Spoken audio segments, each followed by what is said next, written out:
Hello friends, welcome to the study medic. मैं पूजा आपका मध्य प्रदेश के सामान्य ज्ञान के साथ स्वागत करती हूँ। यहाँ पे आपको हर इम्पॉर्टेंट फैक्ट्स मिलेगा जो हर एग्ज़ाम्स के लिए, जैसे MPPSC, Vyapam, MPEB, MPSI, MP police, jail पहरी और हर कॉम्पिटिटिव एग्ज़ाम्स के लिए इम्पॉर्टेंट होगा। और यहाँ से आपको हर फैक्ट्स मिलेगा और नॉलेज ही आपकी सक्सेस होगी, यानी नॉलेज विंस सक्सेस। आज हम मध्य प्रदेश के भौगोलिक वितरण के बारे में देखेंगे कि मध्य प्रदेश कितने भौगोलिक या प्राकृतिक भागों में बटा हुआ है।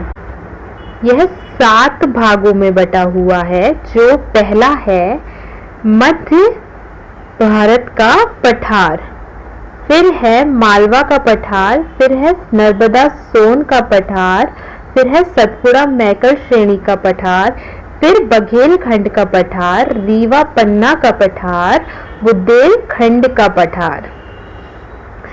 विभाजन के पूर्व मध्य प्रदेश 9 प्राकृतिक भागों में बटा हुआ था, लेकिन वर्तमान में यह 7 प्राकृतिक भागों में बटा हुआ है।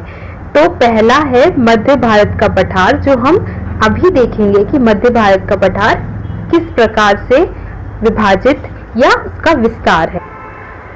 मध्य भारत के पठार की स्थिति इस प्रकार है: 24 डिग्री 10 मिनट से लेकर 26 डिग्री 48 मिनट उत्तरी अक्षांश, 74 डिग्री 50 मिनट से लेकर 69 डिग्री 10 मिनट पूर्वी देशांतर तक फैला हुआ है।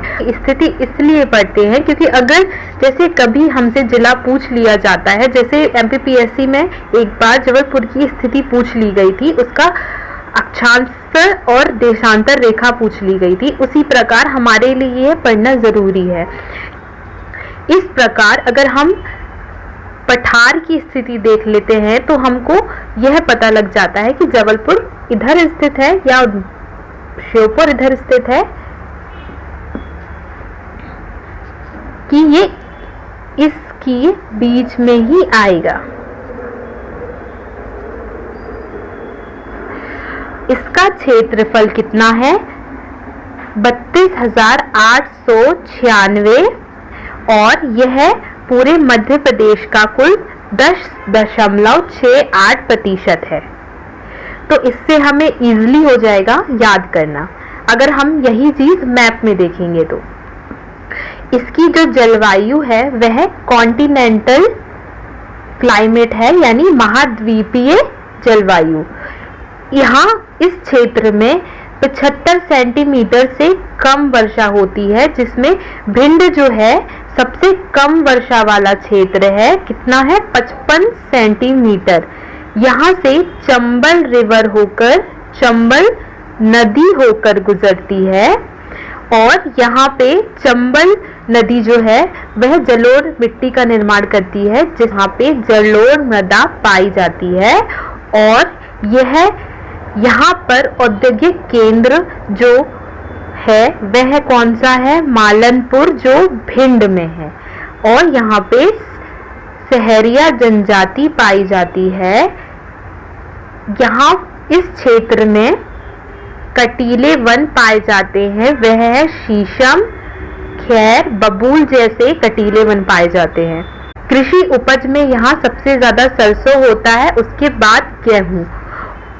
यहाँ पर चीनी मिट्टी, चूना पत्थर, इमरती पत्थर जैसे खनिज पाए जाते हैं।